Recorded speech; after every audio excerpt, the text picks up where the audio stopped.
All right, welcome to SFL on Air. It's a special day today because it's 420 and less exciting news. We also have a guest today, John Knetemann. Did I say that right, John? Knetemann. It's okay. In high school, and actually my entire life, I don't think anybody's ever really been able to get it except for people that have the last name. Yes. It's okay, Austin. I didn't need an introduction. It's not Yes, like... and Ollie's here too. It's 420. It's a special day, so I Yes. forgot about Ollie. But Ollie's here. How you doing today, Ollie? I'm doing good. Potheads rejoice. Got a good podcast. Yeah, I guess so. I mean, the thing is I think this episode will be coming out a little bit later, so maybe they'll. Yeah. We'll have like a weird. It'll be like May 1st or something, and. Well, yeah. I don't know why. How did we get into the habit of just saying the date during our intros? Because you told me to. You said. Oh say yeah, the date. but doesn't it sound more professional? Like we know what we're doing. If like- we know the date, I feel so. Yeah. Because I usually don't know the date.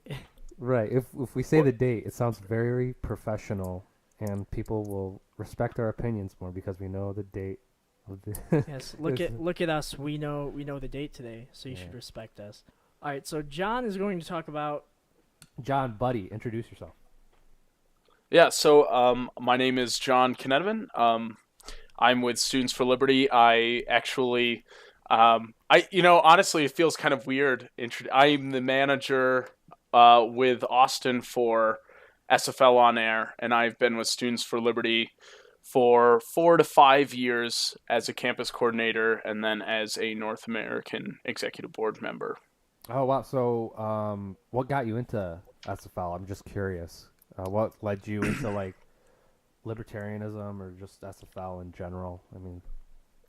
Yeah, sure. So when I was a high school student, which I think it would have been 2012, I would say I was more conservative than libertarian in any kind of way, and I wanted to join the military, and I even set myself up for a path to West Point in the Air Force Academy, and then in 2012 I heard Ron Paul.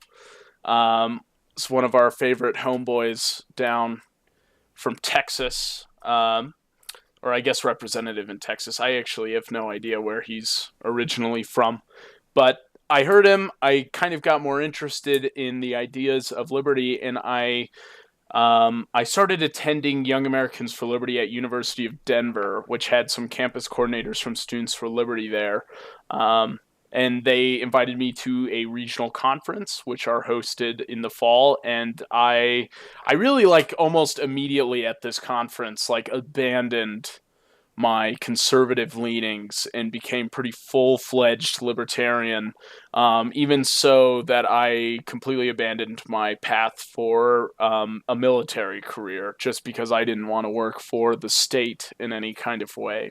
So did you feel like your standing on the political spectrum just changed, or did you feel like the right kind of left you behind and they went to a farther extreme than you were used to? Because I can see it from a leftist point of view, where the left is kind of, the left is not what it used to be. It's like the old liberals, the old Democrats seem more moderate today than they did probably 10 years ago.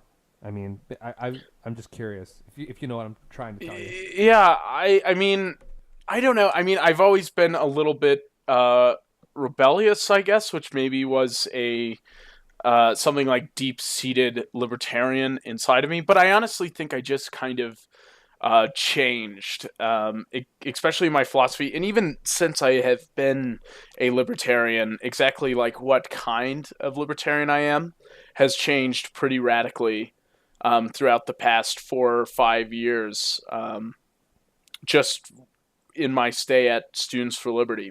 But I don't know. I wouldn't say it was like a shift that I felt betrayed by the right. I just changed. I mean, I was very young, of course. I was a senior in high school, so I didn't really have a coherent political philosophy at the time. So I was still learning, and I still am, which is why I've changed so much even during my college career, which thank God I'm graduating in 2 weeks finally. Woo! Can put that behind me. Yeah, awesome, man. So like yeah, I can actually relate to you in that sense where I felt very conservative, but then I noticed like yes, I'm conservative, but I'm not an authoritarian in the sense where I want, you know. So I never really had a side, and it just always felt like, you know, from talking to a lot of people on both ends of the spectrum that like no, you have to pick a side. Well, no, I'm on neither. You're up. I'm up. Yeah, though That's how I explain myself, is I say that I'm up. But a weird thing is I kind of want my beliefs. I want my beliefs to be to go through. So for example, yesterday I was here at my house with my friend Ariana, and she left a mess on the table, and I wanted her to clean it up. And Yeah, I mean, how I total got her to clean it disrespect up, for private property right right? there. Like, wow. Like, Total wow. disrespect. So I wanted her to clean it up. And what I told her is, I'm going to go upstairs, and what I want you to do, and I was looking at the table, is do whatever fuck you want because you're an individual and you can make your own choices. And then when I took a shower, and I came down, and she did it. Because I gave her the choice to do something. When you give people the choice to do something, I swear they're more willing to do it, especially if they know what they're supposed to do. I think that's weird. I don't know. I'm going to have to go to Ollie on this. Isn't that a little weird that, yeah. like, could you imagine doing that? Like, being like, okay, I'm going to go upstairs and take a shower, and I'm going to imply that you should clean up this mess, young lady. I see where he's coming from. It also depends on the other person as well. Like, they're not always going to be like, yeah, I'll just do what you're implying me to do. That's too much, man. I mean, if I'm close to this person, I could imagine doing that. But if it's just kind of like a acquaintance friend, like someone I'm very new to being a friend with, I couldn't imagine being like kind of like it sounds very passive aggressive to me, almost like. Yeah, it is a little bit passive aggressive. It was very passive aggressive, and it was an exaggerated example of how Liberty works, but Liberty isn't as passive aggressive. The point though is that people don't need to be forced to do things that they know they should do. You can give people information, you can debate, you can argue, but I almost feel like telling something that they have to do something almost makes them not want to do it. It feels like it takes away their free will. That's not always the case. I don't think that's always the case. Well, if it's a close friend and you're implying something, it's like yes, they'll do you the. I think actually no, a close friend like me. If you told me to do something, I'd be like no, I'm not gonna clean up your mess or my mess. I'm just gonna leave. Yeah, I don't think I would go for it. I think I would almost make a bigger mess and then but leave. If I'm like a polite acquaintance and I'm just a guest at your home and we don't know each other to the extent that we know each other, like right now, like we were just, I don't know, just acquaintances, then I'd be like, okay, I'll clean up my mess. Isn't that how society is? We start out as acquaintances and we're always trying to be nice, and then like later we grow up and in our 20s we're just like, why am I doing everything you're telling me to do? And you just rebel. Yeah. Well, I think that's a cultural thing. I mean, like in the United States, people are to the max polite to each other. Like it's a little bit scary. Like, my father's Dutch, and I'm a dual citizen to Holland, and with all the time I've spent in the Netherlands, one of the biggest complaints I hear from Dutch people about Americans is that Americans are too polite, to the point of like fakeness. That they'll like have way too cheeky of a smile, and they'll like if you ask them like, "Hey, what do you think about my shirt today?" Like even if you don't like it, you'll tell them it looks good. But like Dutch people don't do that. Like Dutch people will be like, "That shirt is hideous, and I can't believe you were dumb enough to wear it today." Like they're just like brutally honest. Yeah, that's how I prefer things to be. I think it's more of the American tourists, maybe. I don't know. Maybe I'm wrong. No, Americans are very mean behind people's backs. They're very passive. Oh yeah, I mean, I'm not saying they're like actually nice, but they're like to your face, very polite. Especially like Midwesterners. I live in South Dakota, and the thing is if you go to a restaurant with six South Dakotans and there is one thing left on the plate, say you're sharing an appetizer, that thing will never leave that plate for the next 2 hours because nobody wants to take the last one and appear rude, and it's really obnoxious. Yeah, I think what it is that Americans are probably like super sensitive about everything, and that's what's led to this like over politeness. Maybe I'm wrong, but being from the Midwest, that's how I see it.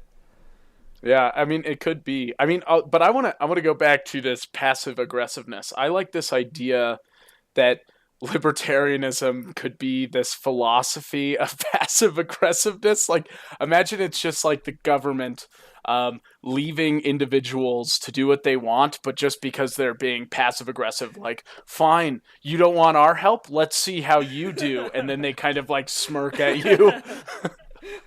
Well, at least you're giving you the choice. It's like, Yeah. how much does that person's judgment mean to you? In the Yeah, end? I guess there is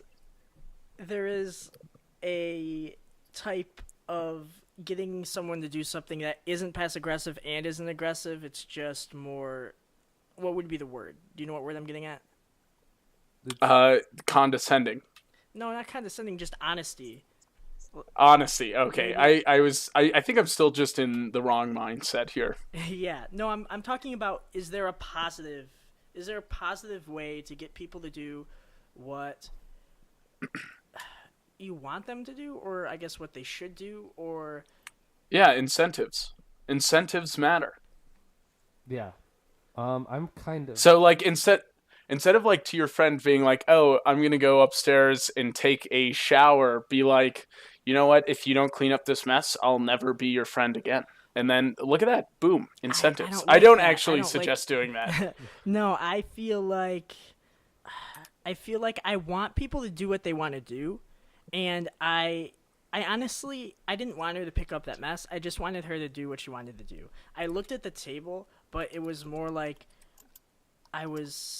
she knew what I wanted, but I didn't want her to do what I want. And she just happened to end up doing what I wanted, and I went downstairs and I was just laughing. I just thought of this in a libertarian sense. Like, I told her to do whatever she wanted to do, and she did what I wanted. It was really weird. Almost to the point of not Well, Well, the way you explained it earlier, I was kind of confused. So you implied that you wanted her to do something. Did I but imply it? I don't know if I implied it. I looked at the table. She saw that I looked at the table, and then I looked at her and I said, "I'm going to go upstairs and take a shower. When I come down here, I want you to do whatever you want. I don't care." Like, I was joking with her, and she implied that what I was going to say was the dishes, the mess, but I never said that. That's okay. so do you think you can't provide incentives like in friendships and relationships like that? Like, I mean, I'm reminded in like 2014, there was this couple that they had like a computer science. They both were computer scientists, and they were married and had kids. I don't really remember how many kids, but they would pay each other to like put the kids to bed. So like the wife would pay the husband to put the kids to bed. The husband would pay the wife to like get tacos if it was like bad weather, or like they would pay each other to do chores, and even like really like mundane or like things that are seen as like normal couple chores, like putting your kids to bed. Um, I think very every very relationship is different. it's a market relationship that they're having.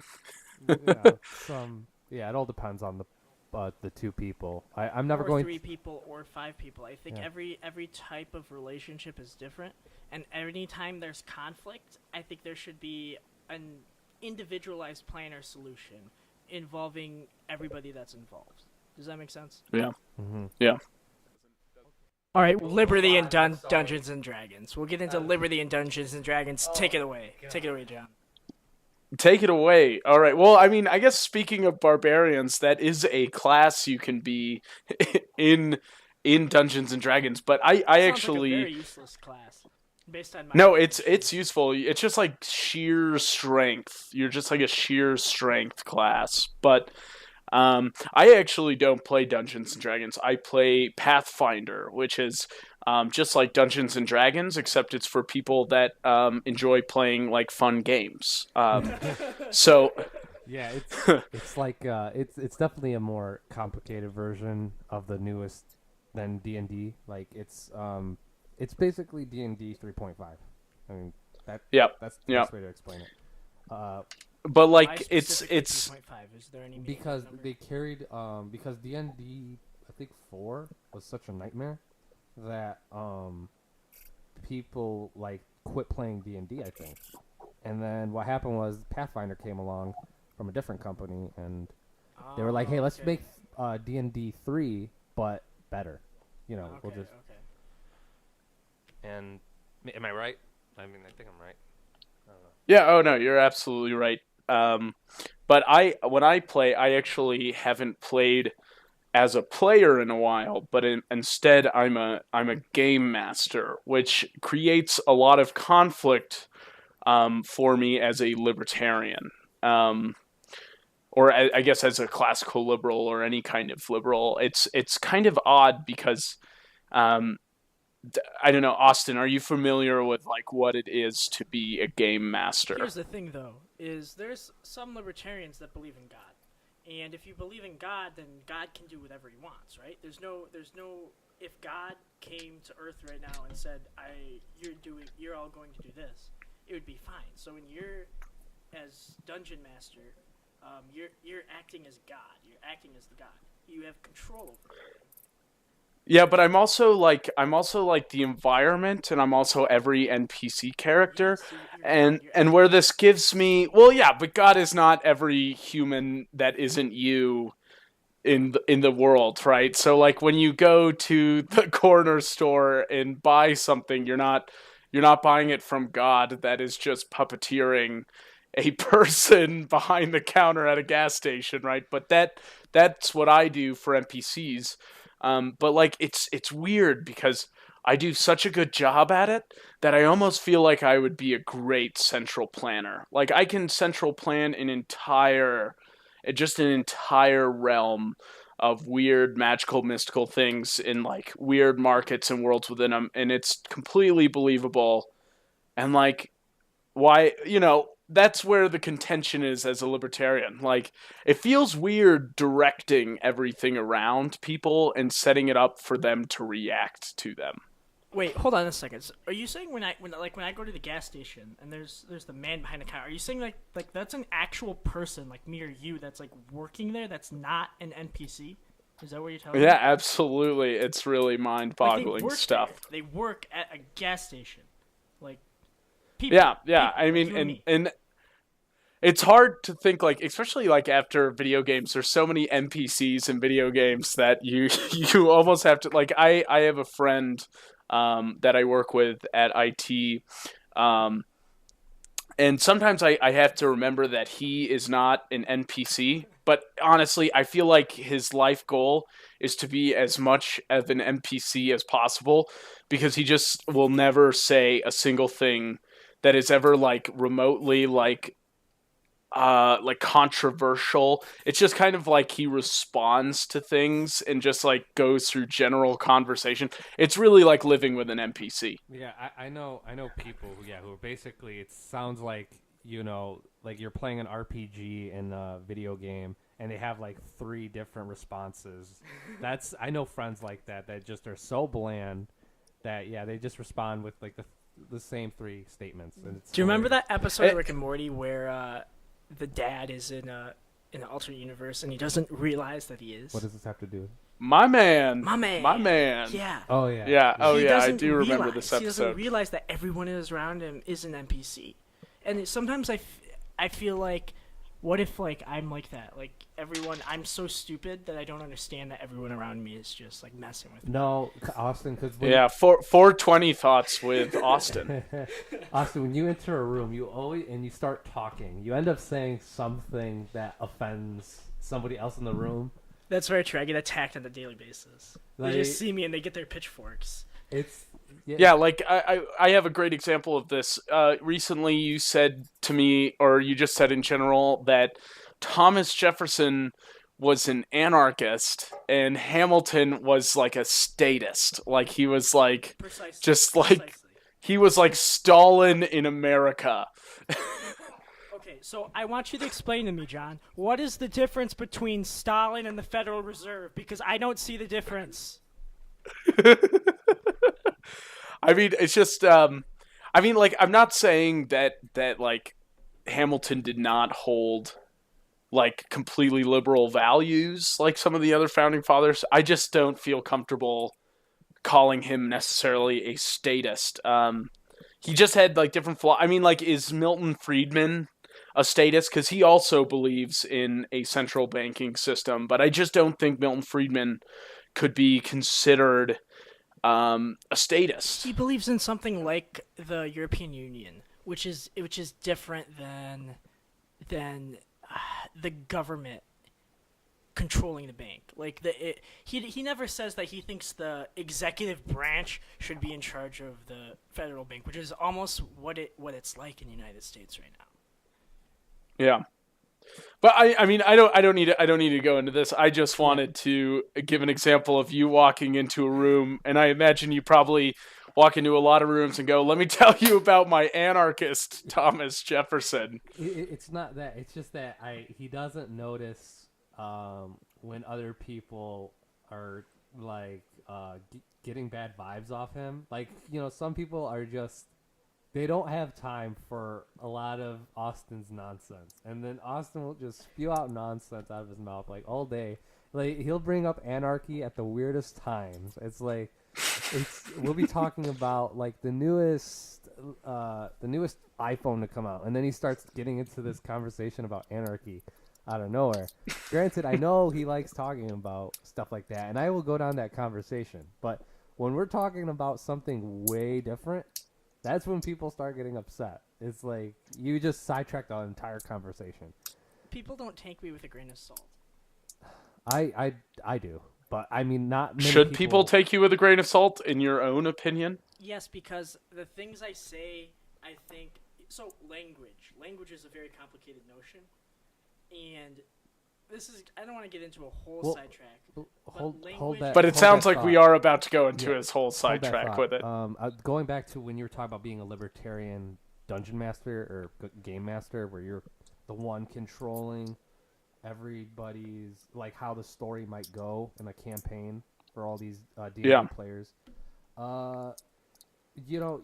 That's the great thing about D&D is that you're all creating the story together. You can be a very strict game master, but if you are, sometimes it could be to your disadvantage, where it makes the game not as fun because you're controlling every little action. Where it's like when I'm a game master, sometimes I'm like, well, if they're going to go off the beaten path this much, I might as well just let them. Maybe, who knows, they'll come back to where I want them to be. As long as they're having fun, I've found out that Oh yeah, that's the I mean, best way to do it. I don't ever bludgeon my characters to go a specific path. I just give them the illusion that they've chosen a different path. So, like, no matter what direction they go in or choices they choose, the same thing will happen regardless, but they have no idea. So, like, it could be like, well, you hear a voice calling you towards the path, and then they're like, well, we don't want to take the path, so we're going to go just off into the woods instead. And then the same thing would have happened to them anyways, but they decided to go in the woods, so instead they're doing it in the woods instead of like a house. But the exact same thing happens regardless. Right. I know some dungeon masters where, they'll go into every nook and cranny of a room and of a map that they've designed for the story. And like, oh, there's a tea kettle over here. You open it and nothing's in it. And sometimes there's tea in it. Like, oh no, every little thing is scripted for them, and they take up so much time just on the little details of their story, and then they get upset with the fact that you didn't notice a painting in the room that they designed, where it's like, okay, like, it's not important to the story. It's hard to notice a painting. It's hard to notice a painting in a room that you're not actually inside of. Right. I'm just saying, like, if you Yeah, they like want you to notice all the plans they put into this huge story when it's really not necessary, and you should just let the players do what they want. Like, I understand that people put a lot of time into their campaigns and they want to, they want their players to experience everything, but that's kind of hard. I mean, you got to let people Virtual do. reality Pathfinder.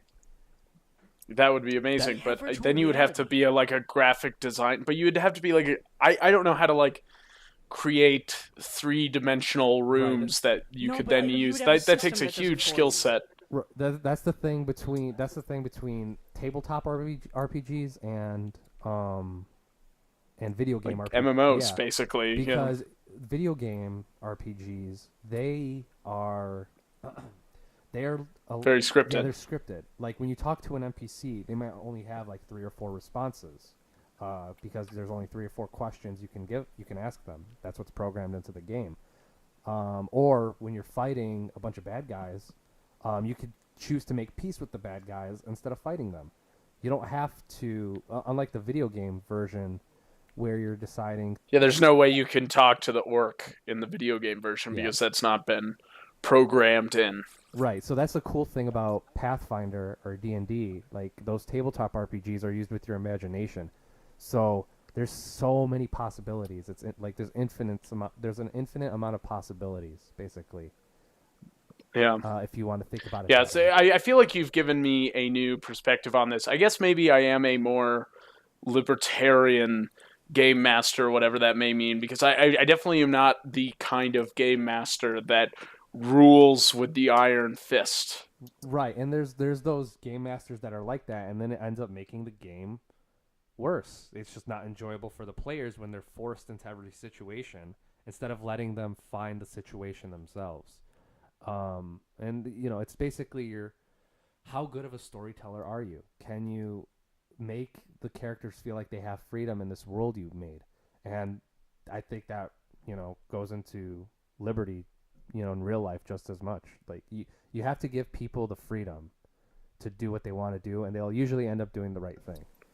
Like Yeah. most, most players, they're not gonna dilly dally all day or do something really stupid. They're in the end, they're gonna want to get to your story.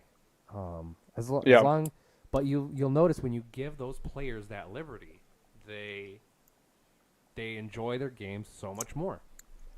So yeah, that Yeah, was the point I was and getting you at. always get those players as well that take their liberties and just like use them to just drive the game master absolutely insane. I the last session I did, there was a player that literally could not be not hostile to anybody around. So they would just like it would be like you walk up to an outpost, well, it's time to burn it down. Walk up to the king, stab him, whatever it is. So I basically he got in the end the campaign ended because he tried to kill someone and then they ended up dying. Right, he Um, just he decided to destroy your whole story, and he's like, forget it. We're gonna do whatever the hell I feel like doing now. I know what you mean. I think that's what you were going with. yeah. And okay, Austin, I didn't want to take you off what you were saying, but go I know ahead. it's not important now. Oh. But let's get back to. Well, so we were talking about video games and like MMOs, and I guess like in a lot of ways, sometimes when I play video games, or if I am a player in Dungeons and Dragons or Pathfinder, um, I'm never a libertarian or like classically liberal player. I'm actually most of the time like incredibly authoritarian. So, for example, like have you ever played any of the Sid Meier Civilization Yeah. games? Yes. Yeah, I mean the freedom option culture track in that game is so awful and boring. Like there's no way to not go for the communism or fascism track just because the freedom one is just like yawn worthy, and it's also more fun just to like build up your cities huge with the communist tracks, or like to just go like utter weird military with the fascism. You can get like your robot tanks or whatever. Yeah, I did feel a little bit of that. I think they've improved on it a little bit from the previous games. but I could be wrong. I haven't played too much of the new Civ, but from what I did play, I liked it a lot. I felt like everything. You take the Gandhi path more often than not. I usually end up taking the religion path, where I find it fun to. It's the hard like before in the game wasn't programmed well enough to where religion was.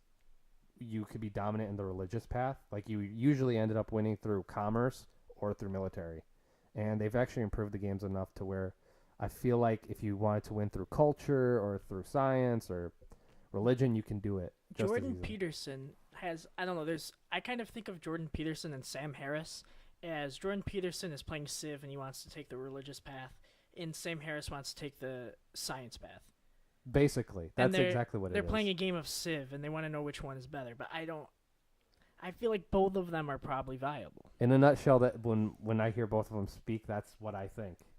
I always just think, oh yeah, what is in Civ terms? How is this relatable to my life? Like, I don't. Yeah.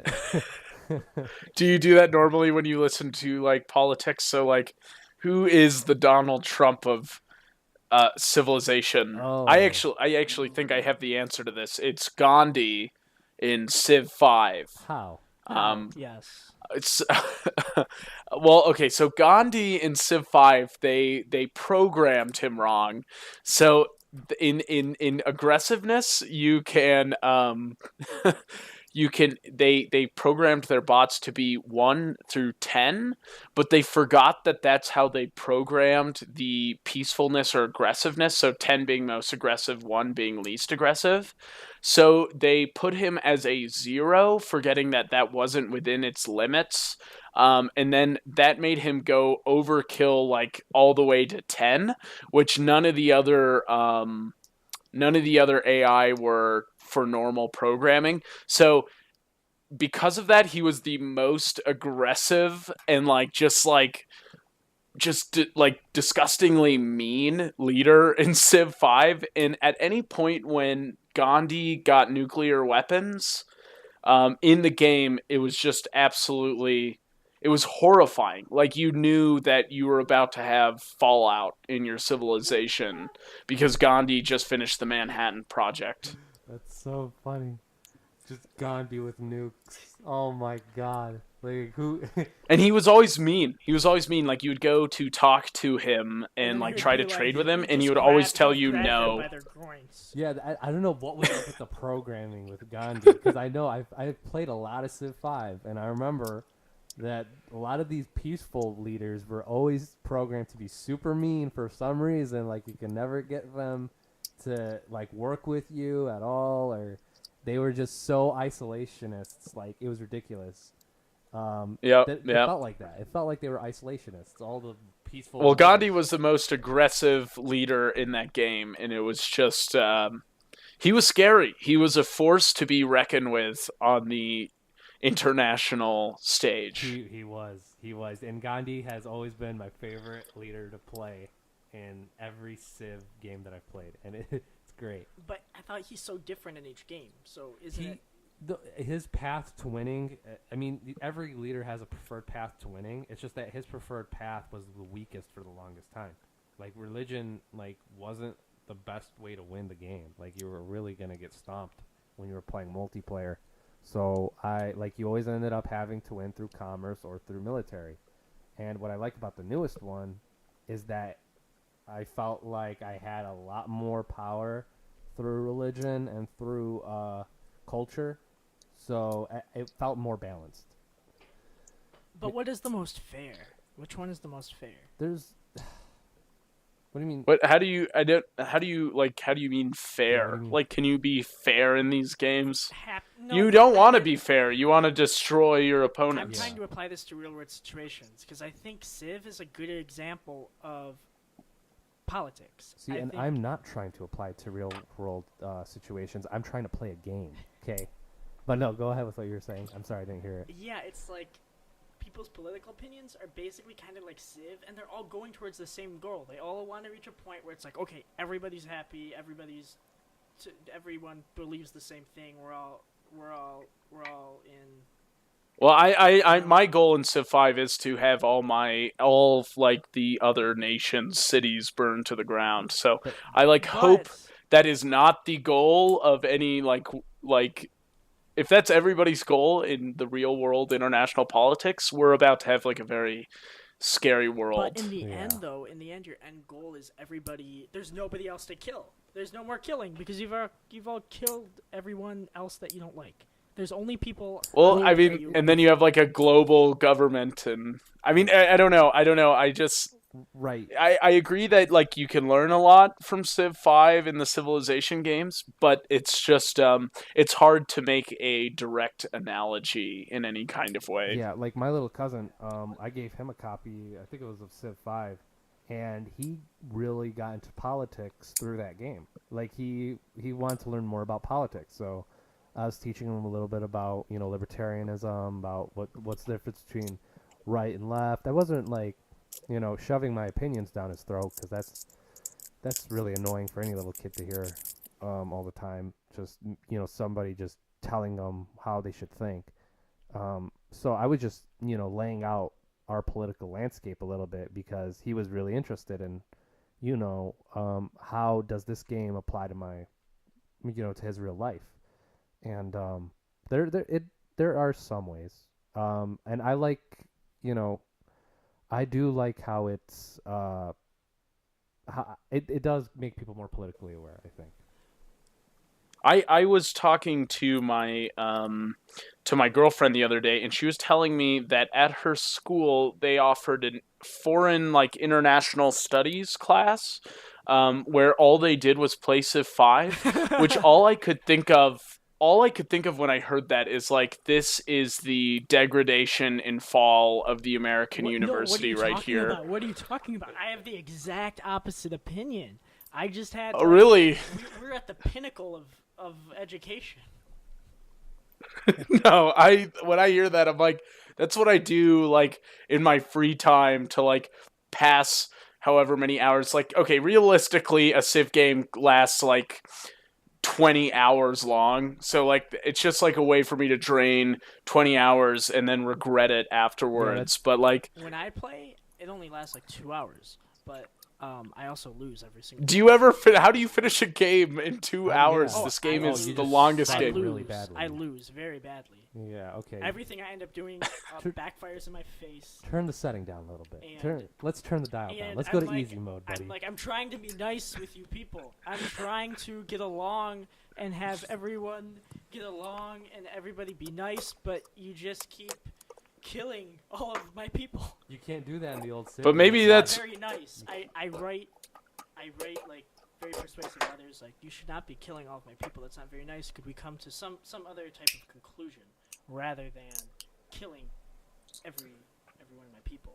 But see, that's why I also think it's a dumb way to teach a lesson, because I mean, it basically is saying if you're teaching international politics through Civilization 5, you're essentially teaching that like peace is not a viable option, and like it's not even possible, because we're all just like playing this game for the world, and for some odd reason people act in the real world exactly how AIs act in a programmed game that's meant for like military domination. It's true. People basically. act like AI. That's how they act. Oh, we're back to the It's- NPC. that's We're how back. people act, and it's weird to me. Okay, so one time I wanted to test this theory, and it put me into a deep spiral depression. But basically, I was studying a lot of psychology, and I was seeing if I could just behave in a way that made people give me whatever I wanted and do whatever I wanted. And not for everybody, not for people that thought like very analytically and introspectively, but you'd be surprised at just how many people just did exactly what I wanted because I was able to manipulate them.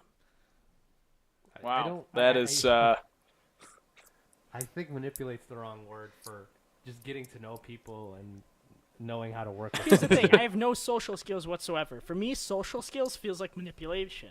Like me walking up to somebody and be like, "Hi, how are you doing? how was your day? That feels like manipulation because I would never do that. I don't care about their day. I don't want to say hi to them. I just want Wow, well, coffee. all those times you've ever told me how my day is, now I'm realizing that it was all a sham. Because I don't do that. I find the idea of social skills very strange. Very strange. I just want to be like, hey, you're a person. I'm a person. Can I get some coffee? You work here. Can I get coffee? Right? I don't know. I find. Yeah, I you mean, don't yeah, like the okay. small So when talk, I you know? order coffee, when I offer coffee, yeah, if I ask like a barista how like his or her day is going, yeah, I mean, I don't You really don't really mean like it. care that much. I mean, You're I'm not just fake. this is back to our politeness conversation, right? I'm an American that lives in the West Midwest, and I just am programmed to like do all the niceties. But I feel Right. like I'm more of a real person Pro- for not being fake, for not pretending to care. Like, yeah, when I'm in like the back of an Uber and then this Uber driver just won't stop talking to me, I'm like, dude, just get me to my destination. I don't want to talk. I'm just so tired or whatever. That's the problem with small talk all the time. Is like if you're doing a service for somebody, um, sometimes you need to get the hint that somebody doesn't want to talk to you.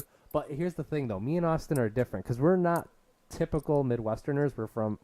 We're in Detroit basically, and so since we're from like urban areas, it's very different. The East Coast of the Midwest. Yes, that's exactly what it is. Like if you go to any big city, it doesn't really reflect the rest of the Midwest in those big cities. Like if you go to Detroit, Cleveland, those cities aren't the same as outside of We have the opposite. But problem. I don't think it's fake. I don't think it's fake to ask like a cashier how their day is doing, even if you don't necessarily like care that much, because I mean they know, like they do the exact same thing. Like they know that like it's just kind of a formality that you're going through.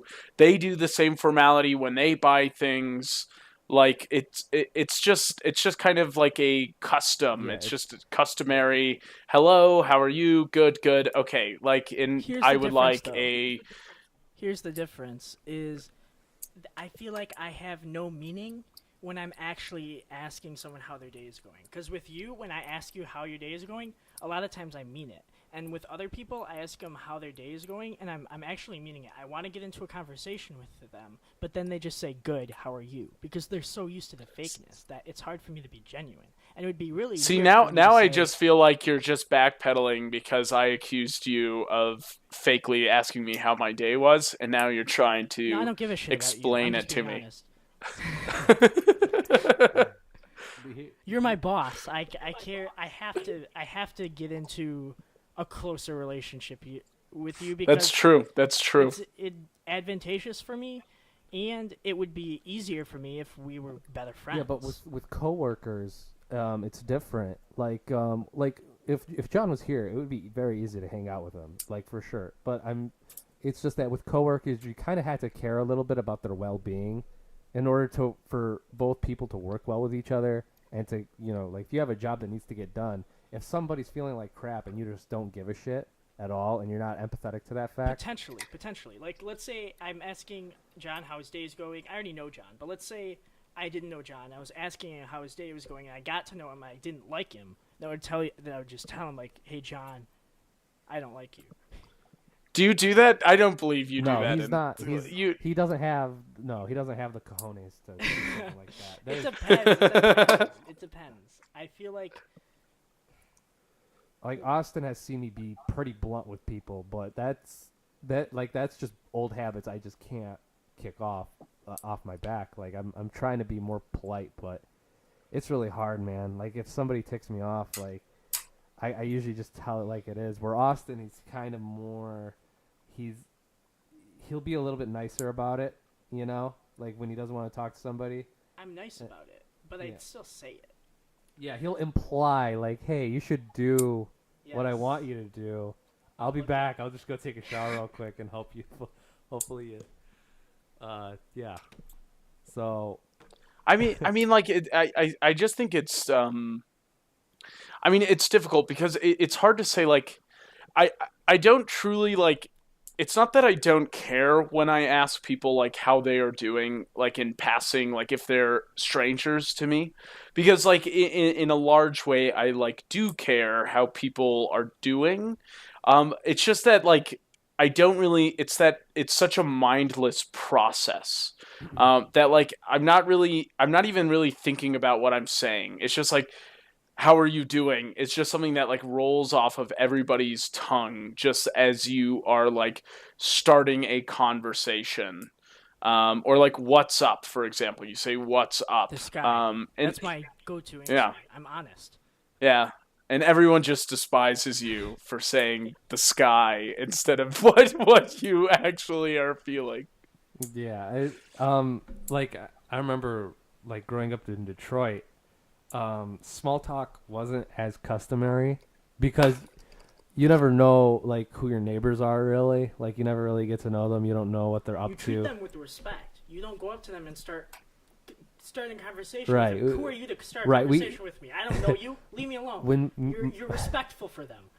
You're Yeah. respectful to them by not talking to them. Right, like my father, he Yeah. worked his ass off to get out of Detroit because we were like our house got robbed a few times, and it was a dangerous area we You were have to living defend in. your property. Right, You so have to, I like thing Detroit. was is like making small talk with people that you might not get along with is kind of dangerous there because you don't know if your neighbor's a criminal or not, and it just felt we never felt safe. And then so we got used to that way of just no small talk, do your business, go to work, go home, stuff like that. And then once we moved to the suburbs outside of Detroit, we had these we had white neighbors, and they were like, oh, hello there, neighbor. And then my dad's like, get in the house now. Get in the house. What do they want? So, They're coming to talk to us. It's Midwesterners strike again. Daddy, what's wrong? I mean, like, they're just saying, hi, get in the house. We don't know these people. Like, it's crazy, man. Just, there's the level of distrust in Detroit is real. And we got so used to that, I mean, for good reason, but. Have you guys seen the new Star Wars trailer? I haven't seen the trailer. did, and I can't wait to watch this movie. I mean, it's fantastic. I mean, it's truly like finally, I think Star Wars in the cinematics is going to have not this stupid evil versus simply good aspect to it. So like in like the games, in the comic books, in the regular novel books, this has always been an element. But in the movies, almost all you've ever seen is just like there is good, holy Jedi Order, like you are just, wow, look at you, upstanding Republic, or you are absolutely, like, destitute, evil Empire. Wait. The Jedi's like, are the good guys and the Empires are the bad guys? well, I mean, to some degree. I mean, I've never really, like, thought that the Jedis were particularly good in any kind of way.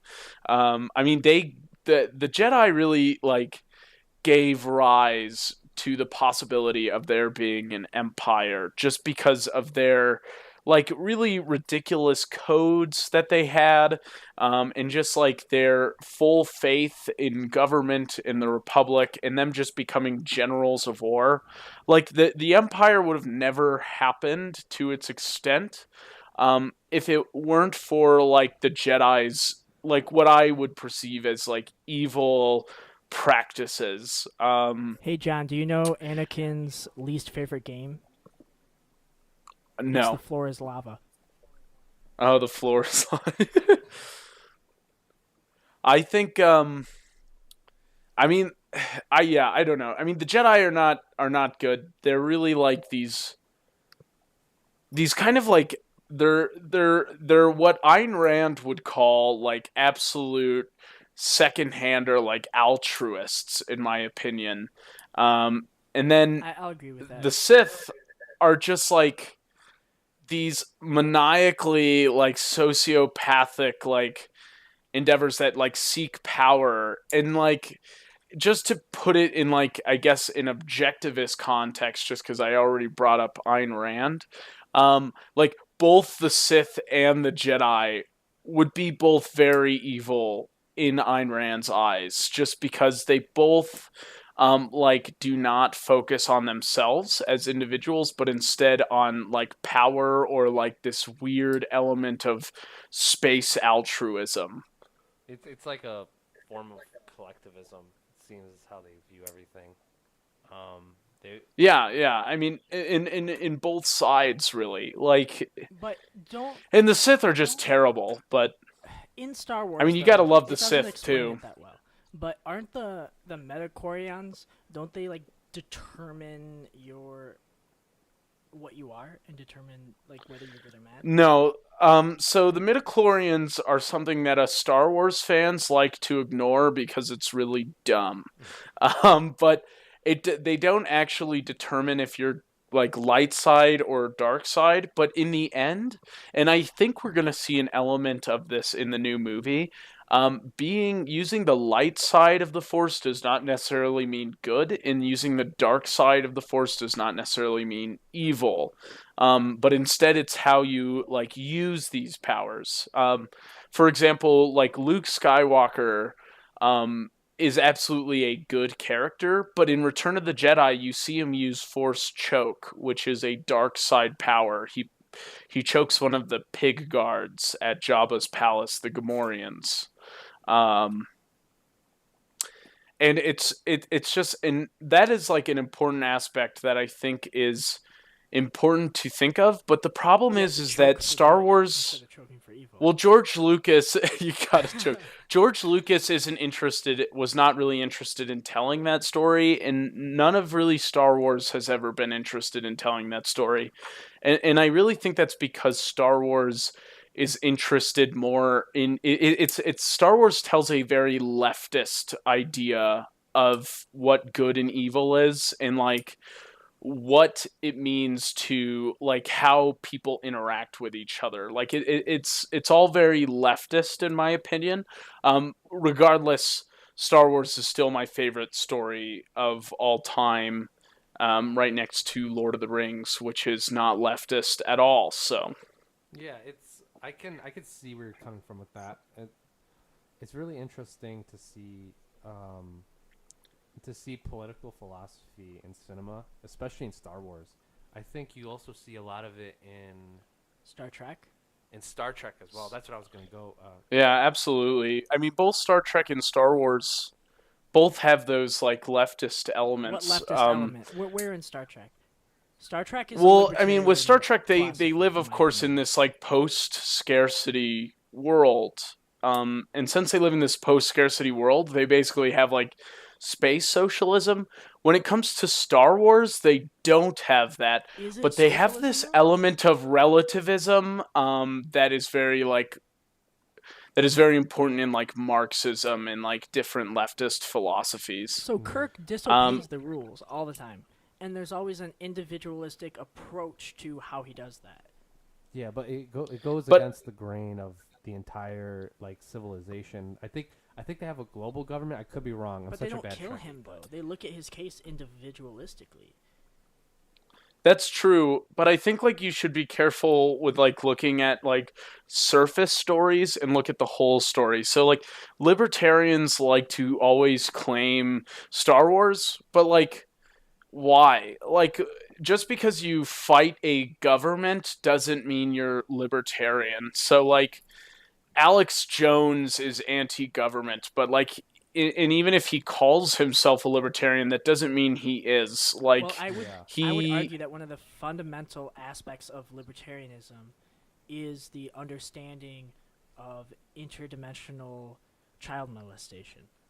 And he I guess I mean I mean and I could put it at a different example. So like in Star Wars, just because they are fighting the Empire doesn't mean they're libertarian. So like just because just because the communists in the Soviet Union helped defeat the Nazis like that were like absolutely fascists, that doesn't mean the communists were libertarian just because they were anti Nazi government. R- Or like just because Fidel Castro fought like a current government figure does not mean he was a libertarian. Just because the rebels are fighting the empire does not mean that they are libertarian.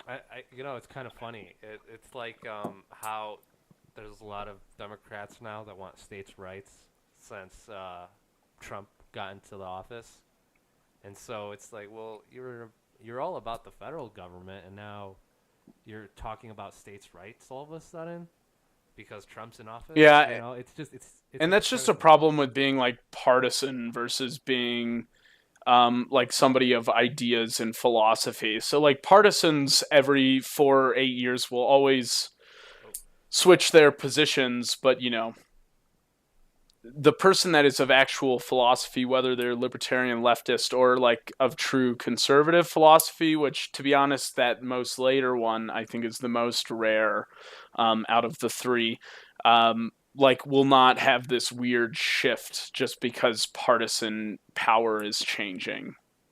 yeah.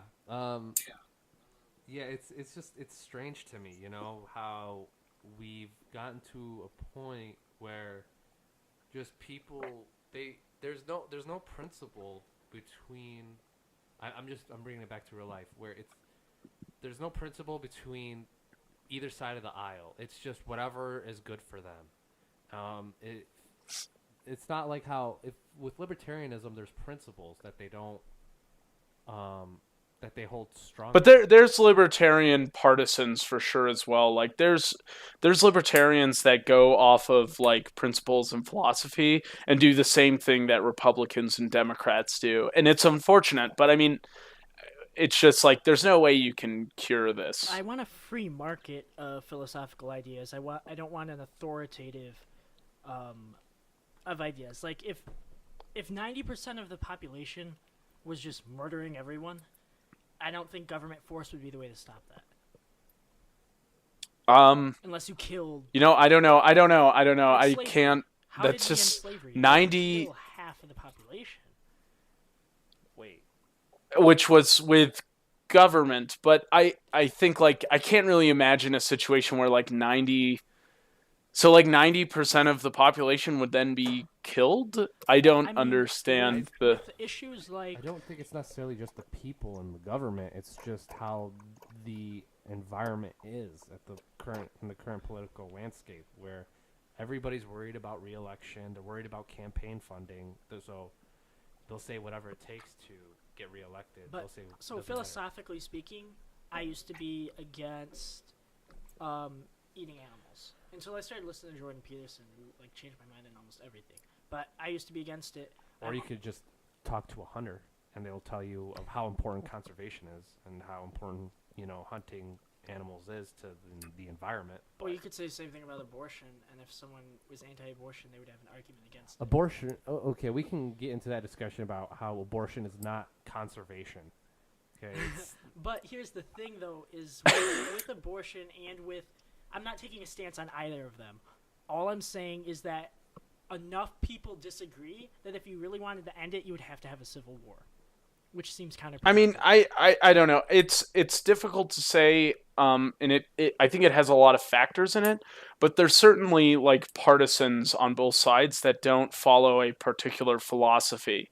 And just to rope this back into our original Star Wars conversation, I mean, you can say that like the Jedi and the Sith are more like partisans, if anything. So the Jedi have a set of principles, but they end up veering away from them by becoming generals in a military, and then like fighting a war, just for the sake of destroying the Confederate independent systems, which is under the faction of, I mean, essentially the quote-unquote opposing party, which is the Sith.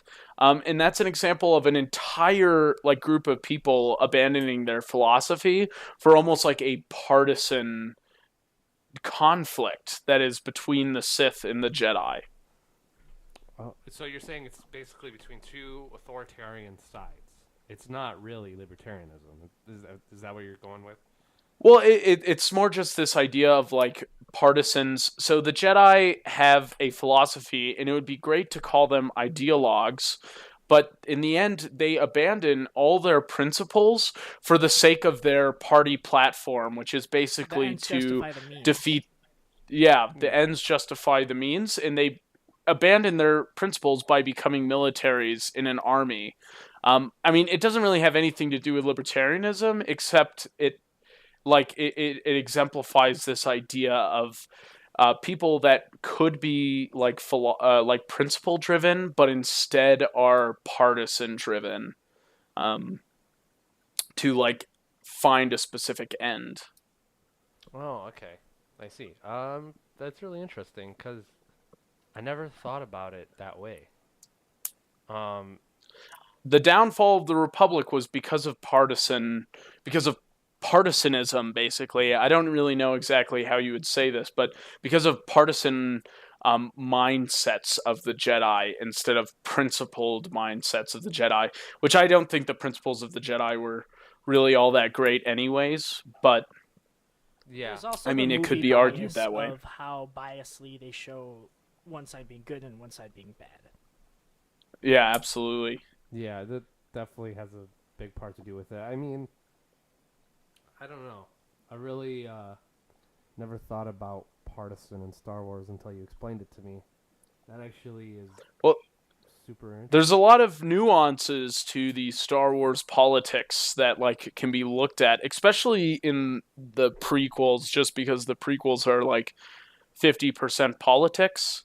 But like in these like original movies, A New Hope, Empire Strikes Back, and Return of the Jedi, it's really difficult to find a political philosophy there, just because it's not really about a general setting story. It's just kind of about Luke, Leia, and Han and what they are currently doing. But what about Qui-Gon So it's Jinn? hard to. Qui-Gon Jinn Yeah. and Obi-Wan Kenobi, they didn't want the war in Naboo. They went to go influence the Federation into not having. They tried to have a civil discussion about it. And they responded by, in my opinion, a blatant attack on the non-aggression principle by trying to kill them. Who broke the non-aggression? Like Qui-Gon Jinn or The Federation.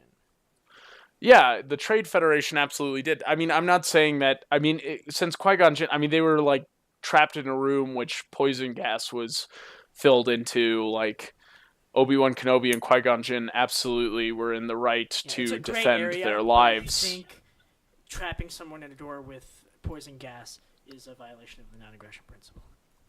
Yeah, I almost would say it's not a gray area, but pretty clear cut there, buddy. See, now you know why people get upset with me. You have to take me with a grain of salt. yeah. Well, I don't even know if it's grain. I almost feel like it's a whole shaker of salt. It's a whole mine of salt. It's just Salt. Yeah, it's the salt of the earth, Austin Moore. Do you have anything you want to plug, John? Anything you want to plug? Yeah, okay. I'll plug the Campus Coordinator Program. Sign up for it on Students for Liberty's website. It is the premier training program for Students for Liberty in which you can become an activist in the growing liberty movement today. Why? That was a good plug. Why? No, That was a I great wanna plug. know Why? Tell us why. Why? Because we want to fight for a freer future, and it's time to like take up arms. I guess in a figurative way. I want to make it stress that is in a very figurative way. It's more like take up free speech balls and petitions to the school and books and hand them out around the campus. Like as a campus coordinator, you really want to educate people on campus in Liberty. And we also want to support student groups like Young Americans for Liberty, Students for Sensible Drug Policy, Students for Stateless Society, college libertarians, sometimes even college Republicans, and just anybody that has a mindset for liberty. a round of applause for John. Thank you, buddy. Thank you. Thank you for having me on. Thank you for the 2 rounds of claps. That's great. Nope. Thanks for listening to the podcast, guys. Follow SFL-on-Air on Twitter, right? We have a Twitter handle now, right? We have Twitter. Yes. Follow us on Yes. SFL-on-Air. Join the CC program. See you guys. See you later.